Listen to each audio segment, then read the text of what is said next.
আল্লাহ রাব্বুল আলামিন আমাকে দিয়েছেন। আমার মায়ের সন্তান হিসাবে আমি নিশ্চিত, আমার মা আমাকে বলতেন, তোমার দায়িত্ব দেশের সকলকে ঐক্যবদ্ধ করে সামনে এগিয়ে যাওয়া, দেশকে সামনে নিয়ে যাওয়া। আমি যদি আমার ভাইটিকে জিজ্ঞেস করতে পারতাম যে তুমি কি চাও তোমার সাথে যে অন্যায়, যে অবিচার হয়েছে, যেভাবে তোমাকে মৃত্যুর মুখে ঠেলে দেওয়া হয়েছে, যারা এর জন্য দায়ী তাদের বিরুদ্ধে আমি প্রতিশোধ নেই, কারণ সেই ক্ষমতা আল্লাহ আমাকে এখন দিয়েছেন। আমি নিশ্চিত দুভাই আমরা একসাথে বড় হয়েছি, তাকে আমি চিনি, তাকে আমি জানি, একই রক্ত আমাদের শরীরে প্রবাহিত। আমার ভাইটিও সেই একই উত্তর দিত, যে উত্তরটি আমার মা আমাকে দিতেন। প্রিয় ভাই বোনেরা, আমি 17 বছর আগে যখন এই দেশ ছেড়ে চলে যেতে বাধ্য হয়েছিলাম, আমি কি অবস্থায় গেছিলাম সেই বিবরণে আমি যেতে চাই না। পরে যখন ফিরে এসেছি, তাকে আমি দেখেছি তার কোনো অঙ্গহানি হয়েছে, শারীরিকভাবে ক্ষতিগ্রস্ত হয়েছে। একই ঘটনা ঘটেছে 5ই আগস্টের আগে এবং পরে।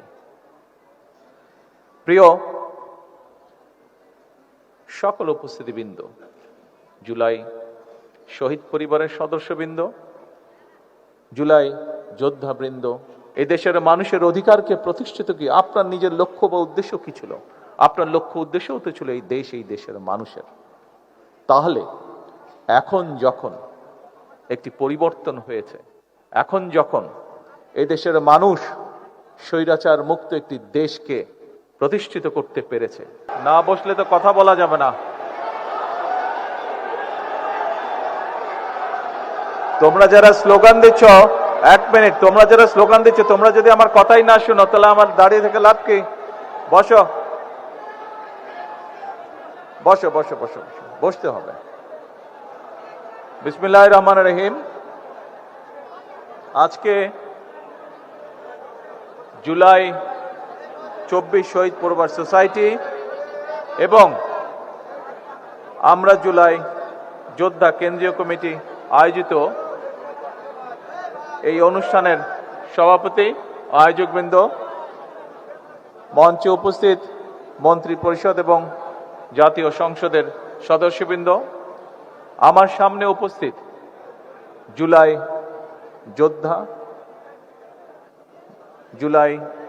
যোদ্ধা শহীদ যোদ্ধা পরিবারের সদস্যবৃন্দ এবং আমার সামনে উপস্থিত বিগত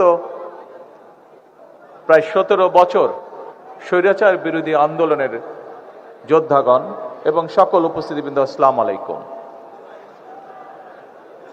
প্রিয় উপস্থিতিবৃন্দ, শহীদ পরিবারের সদস্যবৃন্দ, জুলাই যোদ্ধাবৃন্দ, আমি এখানে এতক্ষণ বসে বসে আপনাদের যারা বক্তব্য রেখেছেন তাদের বক্তব্যগুলো আমি শুনছিলাম। এখানে বিভিন্ন মানুষ বক্তব্য রেখেছেন। কেউ বক্তব্য রেখেছেন যারা আপনজনকে এই জুলাই আন্দোলনের সময় অথবা বিগত 17 বছরের আন্দোলনের সময় হারিয়েছেন আপনজনকে।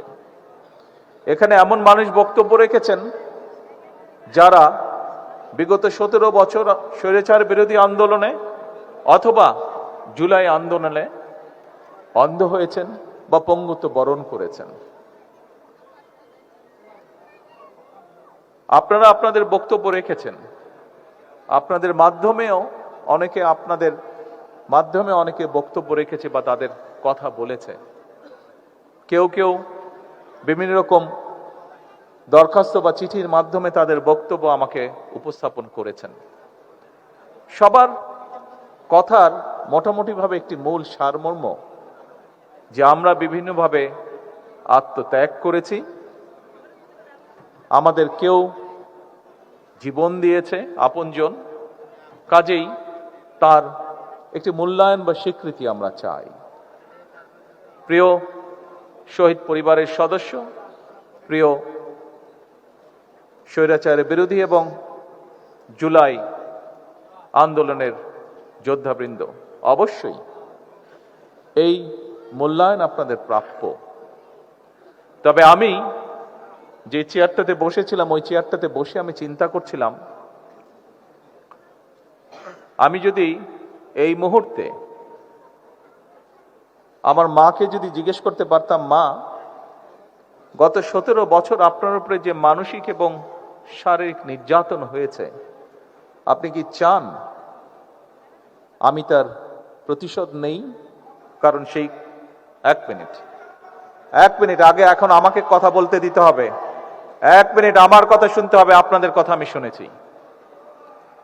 আমি যদি আমার মাকে জিজ্ঞেস করতাম যে আপনি কি চান আপনার সাথে যে অবিচার অন্যায় হয়েছে তার প্রতিশোধ আমি নেই, কারণ সেই প্রতিশোধ নেবার ক্ষমতা আল্লাহ রাব্বুল আলামিন আমাকে দিয়েছেন। আমার মায়ের সন্তান হিসাবে আমি নিশ্চিত আমার মা আমাকে বলতেন,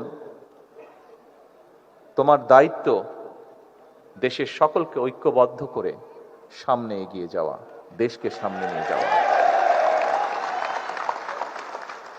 আমি যদি আমার ভাইটিকে জিজ্ঞেস করতে পারতাম যে তুমি কি চাও তোমার সাথে যে অন্যায়, যে অবিচার হয়েছে, যেভাবে তোমাকে মৃত্যুর মুখে ঠেলে দেওয়া হয়েছে, যারা এর জন্য দায়ী তাদের বিরুদ্ধে আমি প্রতিশোধ নেই, কারণ সেই ক্ষমতা আল্লাহ আমাকে এখন দিয়েছেন। আমি নিশ্চিত দুভাই আমরা একসাথে বড় হয়েছি, তাকে আমি চিনি, তাকে আমি জানি, একই রক্ত আমাদের শরীরে প্রবাহিত। আমার ভাইটিও সেই একই উত্তর দিত, যে উত্তরটি আমার মা আমাকে দিতেন। প্রিয় ভাই বোনেরা, আমি 17 বছর আগে যখন এই দেশ ছেড়ে চলে যেতে বাধ্য হয়েছিলাম, আমি কি অবস্থায় গেছিলাম সেই বিবরণে আমি যেতে চাই না। তবে যখন আমি চলে যাই তখন আমার বহু সহকর্মীকে আমি দেখে গিয়েছিলাম। 17 বছর পরে যখন দেশে ফিরে আসার সৌভাগ্য হয়েছে, আমি ফিরে এসে আমার অনেক সহকর্মীকে পাইনি। আমি জুলাই আন্দোলনের আগেও আমার বহু সহকর্মীকে দেখেছিলাম, ছাত্রদল সহ, আমার বিএনপি সহ আমার দলের বহু নেতাকর্মী, বহু সহকর্মীকে দেখেছিলাম, যাদেরকে 5ই আগস্টের পরে আমি আর পাইনি, কারণ তারা পৃথিবীতে নেই, তারা পৃথিবী চলে গিয়েছেন। আমি 17 বছর আগে যখন এই দেশ ছেড়ে চলে গিয়েছিলাম বাধ্য হয়ে, তখন আমার বহু সহকর্মীকে দেখে গিয়েছিলাম, সুস্থ সবল এক তরুণ যুবক।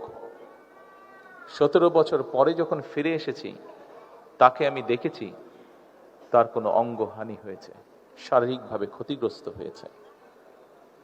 একই ঘটনা ঘটেছে 5ই আগস্টের আগে এবং পরে।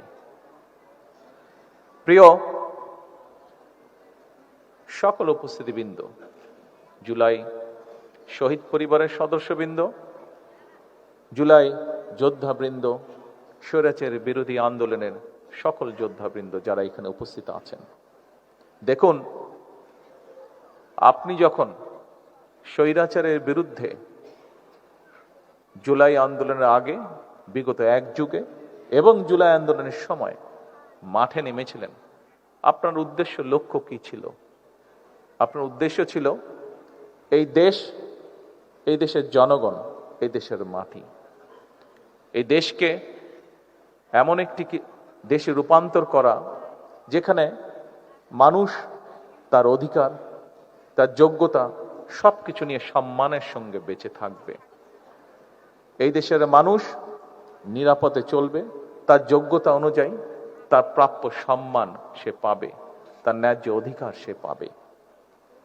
এর ভিতরে অনেকগুলো বিষয় আছে। অবশ্যই আপনারা যেই ত্যাগ স্বীকার করেছেন তার মূল্যায়নও দেওয়া এই দেশ এবং এই জাতির অবশ্যই একটি দায়িত্ব, গুরুত্বপূর্ণ বলে আমি বিশ্বাস করি। কিন্তু একই সাথে যে মানুষটিকে, পরিবারের যে সদস্যটিকে আমরা হারিয়েছি, তার লক্ষ্য উদ্দেশ্য কি ছিল? তার লক্ষ্য উদ্দেশ্য ছিল এই দেশের মানুষের ভাগ্যের পরিবর্তন, এই দেশের ভাগ্যের পরিবর্তন। আপনি নিজে যে চোখ হারিয়েছেন বা কোনো অঙ্গহানি হয়েছে, এই দেশকে স্বৈরাচার মুক্ত করতে গিয়ে এই দেশের মানুষের অধিকারকে প্রতিষ্ঠিত কি আপনার নিজের লক্ষ্য বা উদ্দেশ্য কি ছিল? আপনার লক্ষ্য উদ্দেশ্যও তো ছিল এই দেশ, এই দেশের মানুষের। তাহলে এখন যখন একটি পরিবর্তন হয়েছে, এখন যখন এই দেশের মানুষ স্বৈরাচার মুক্ত একটি দেশকে প্রতিষ্ঠিত করতে পেরেছে, তাহলে যে জন্য আপনি সেদিন নিজের জীবন বাজি রেখে রাজপথে এসেছিলেন, যে জন্য সেদিন আপনাকে দেখে উদ্বুদ্ধ হয়ে এই দেশের লক্ষ কোটি জনতা দলমত নির্বিশেষে রাজনৈতিক নিরপেক্ষ জনতা সেদিন যে নেমে এসেছিল, সেই নেমে আসাটাকে কেন আমরা শ্রদ্ধার সঙ্গে গ্রহণ করব না? প্রিয় ভাই বোনেরা, আমি সকল সময় বলে থাকি 5ই আগস্ট যে অর্জন আমরা করেছি, এই অর্জন কোনো একক ব্যক্তি, কোনো একক রাজনৈতিক দলের অর্জন নয়, বরং এই অর্জন দল মত নির্বিশেষে বাংলাদেশের প্রত্যেকটি গণতন্ত্রকামী, প্রত্যেকটি শান্তিপ্রিয় মানুষের এটি অর্জন। এই অর্জন করতে গিয়ে আপনাদের যারা উপরে বসে আছেন, এ পাশে যারা বসে আছেন আমার হাতের ডান দিকে, তারা হয়তো দেখতে পাচ্ছেন, নিচে যারা বসে আছেন তারা প্রত্যেকে যদি আপনাদের ডান দিকে তাকান, দেখবেন একটি ব্যানার আছে, ব্যানারে লেখা আছে জুলাইয়ে শহীদ হওয়া সর্বকনিষ্ঠ ফুলগুলো। জাতিসংঘের হিসাব অনুযায়ী 65 জন শিশু সেদিন শহীদ হয়েছিল। এই বাচ্চাগুলো শহীদ হয়েছিল, তাদের কি কোনো অপরাধ ছিল?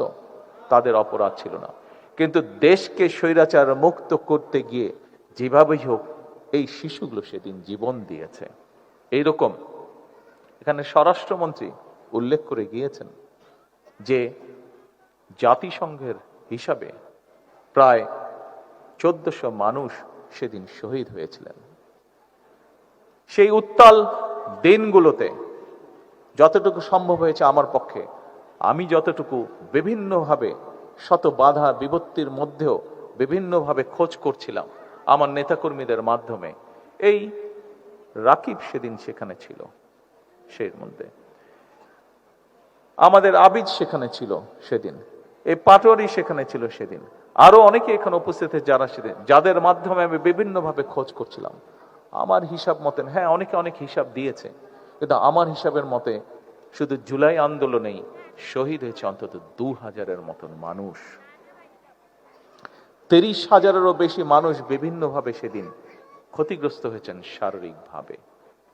আজকে সমগ্র বাংলাদেশের মানুষের প্রত্যাশা, যে জন্য এতগুলো মানুষ জীবন দিয়েছে, এই মঞ্চে অন্তত আমি আমার কথা এবং স্বরাষ্ট্রমন্ত্রীর কথা বলতে পারি।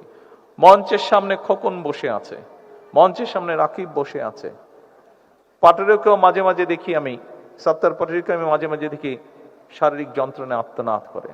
আমরা অত্যাচারিত হয়েছে, শারীরিকভাবে অত্যাচারিত হয়েছে, প্রত্যেকটা, যে কটি নাম বলেন প্রত্যেকটা মানুষ, এখানে আরো শত শত মানুষ আপনারা যারা বসে আছেন এখানে আছেন, বিভিন্নভাবে শারীরিকভাবে নির্যাতিত হয়েছেন। শারীরিক যন্ত্রণার সাথে সাথে শারীরিক নির্যাতনের মাধ্যমে মানসিকভাবে নির্যাতিত হয়েছেন। এখানে তো প্রায় সকল যারা উপস্থিত আছেন নির্যাতিত প্রত্যেকটি মানুষ গায়েবী মামলার শিকার হয়েছেন। সমগ্র বাংলাদেশে বিএনপির প্রায় 60 লক্ষের মতন নেতাকর্মী মিথ্যে মামলার শিকার হয়েছে, নির্যাতিত হয়েছে বিভিন্নভাবে।